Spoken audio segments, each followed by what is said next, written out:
I'd like to buy the world a home and furnish it with love.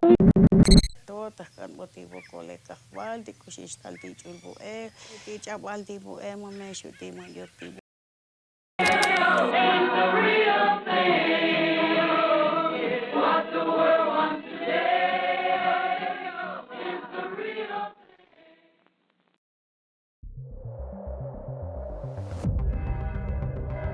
Coca-Cola is slowly killing Mexicans. That's not clickbait, it's reality. In towns across Mexico, Coke is easier to buy than clean water, families drink it daily, children grow up with it in their bottles instead of milk, and the result? Skyrocketing diabetes, amputations, premature deaths. So how did a soft drink transform into something deadlier than a drug? Today, I'll show you how culture, poverty, and politics made Coca-Cola an unstoppable force in Mexico, and why breaking free feels almost impossible. Stay with me, because the story gets darker than you think. Chapter 1. The Obsession. In Mexico, Coca-Cola isn't just a beverage, it's a symbol. Step into a small town and you'll see Coke at weddings, funerals, birthdays, and even religious ceremonies. In some communities, it's used in actual rituals inside churches, almost like holy water. Kids grow up seeing Coca-Cola on the table every single day, right next to tortillas and beans. It becomes normal, natural, expected, and that's the first danger. Coke isn't viewed as a treat, it's viewed as tradition. And once a product is woven into culture, questioning it feels like questioning identity itself. You don't drink Coke because you're thirsty. You drink Coke because it's what your parents did, because it's what every celebration needs, because without it, the moment feels incomplete. This is how Coca-Cola became more than a drink. It became ritual. And once something becomes ritual, it's no longer optional. It's sacred. Chapter 2. Sweet childhoods, bitter futures. Imagine this. A toddler crying for a drink. In the US, that child might get milk or juice. In Mexico, especially in poor towns, it's often Coca-Cola. Children grow up drinking soda from baby bottles. By the time they're teenagers, many are already consuming liters per day. Their taste buds don't just prefer sugar, they depend on it. And that dependency comes with a cost. Childhood obesity in Mexico is among the highest in the world. Kids as young as 10 develop type 2 diabetes. Their future health is already compromised before they've even had a chance to live. One generation hands the habit to the next, and so the cycle of sugar addiction never ends. Chapter 3. Cheaper than water. Here's where it gets insane. In Chiapas, one of Mexico's poorest states, Coca-Cola is literally cheaper and more available than clean water. Factories drill deep into aquifers, draining the same water supplies locals need to survive. That water is bottled, mixed with sugar, and sold back as Coke. Meanwhile, many families don't even have running water in their homes. And when they do, it's often unsafe to drink. So imagine being a parent, living paycheck to paycheck. You have two choices: unsafe tap water or an ice-cold bottle of Coke. Which would you choose? For many, the choice isn't really a choice at all. Coke becomes survival. It keeps kids hydrated. It stops the crying. It feels safer. But that short-term solution becomes a lifelong trap. A toddler raised on Coke grows into a teenager who doesn't just like soda, they're dependent on it. This is Coca-Cola's cruel genius. They didn't just replace thirst with sugar, they replaced water itself. Chapter 4. A nation of sugar numbers don't lie. Mexico is the world's largest consumer of Coca-Cola products. The average Mexican drinks more than 160 liters of soda every single year. That's nearly half a liter every day. But behind that number is something far darker.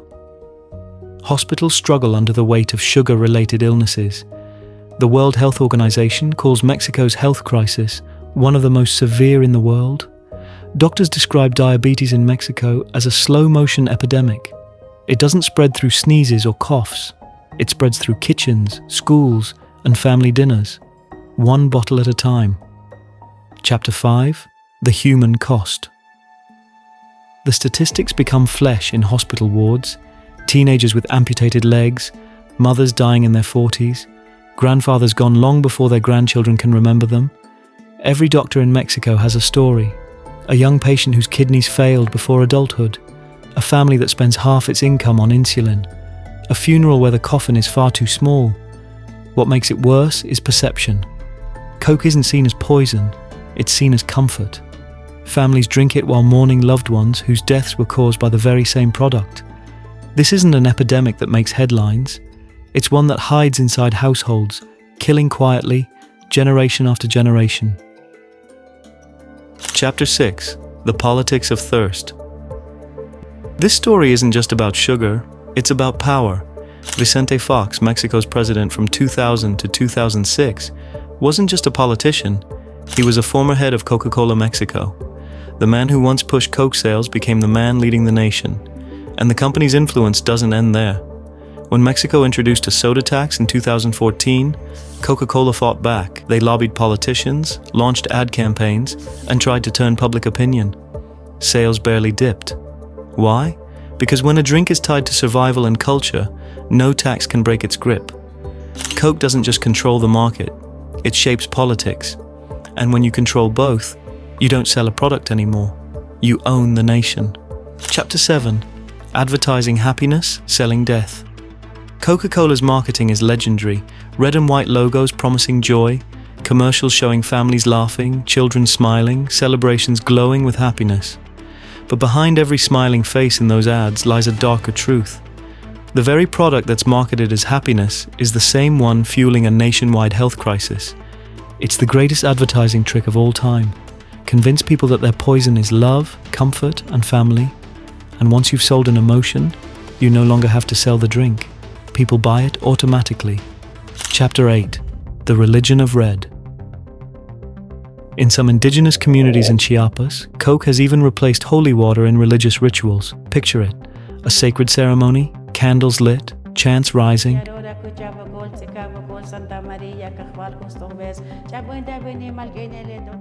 and Coca-Cola being poured as an offering. This isn't marketing anymore. This is religion.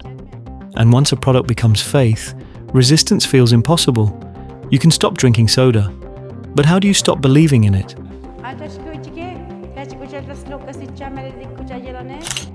Chapter 9. Cracks in the Empire. And yet, resistance exists. Activists are drilling wells to provide clean water. Teachers are educating children about sugar. Families are breaking tradition, refusing to serve Coke at meals. It's not easy. Imagine being the only parent at a birthday party who won't let their child drink soda. Imagine telling your grandmother her sacred ritual is destroying her health. The resistance is small, but history shows that all revolutions start this way, with whispers, not shouts. Chapter 10. Beyond Mexico. This is more than a Mexican story. It's a global warning. If Coca-Cola can make itself more available than water, if it can weave itself into culture, politics, and even religion, if it can convince millions that sugar is safer than nature's most essential resource, then what other everyday products are doing the same to us right now? The next time you reach for something packaged, marketed, and sold as happiness, ask yourself, is it really joy you're buying? Or is it just another poison with a pretty label? Coca-Cola's story in Mexico is a case study in power. The power to turn water into profit.